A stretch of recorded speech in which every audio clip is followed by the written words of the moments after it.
University of Maine recognized the college's new teacher candidates with the second annual pinning and recognition ceremony.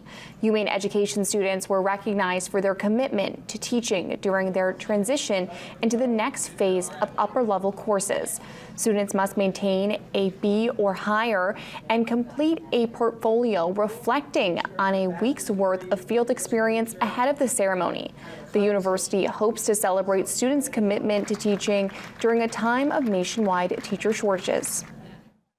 We talk about teaching as a vocational calling, and so we want to do things to help our students understand that this choice that you make to work with children, to work in a teaching and learning field, pays sort of lifelong rewards through honor, recognition, dignity, and they're going to pass that on to their students. I just hope that we can continue this success, and at the end of the day, this is always a journey. We're in education for a reason. We're all students of life. I just hope that we can always get better, and I'm happy for everyone's achievement. Over 80 students were recognized at tonight's ceremony.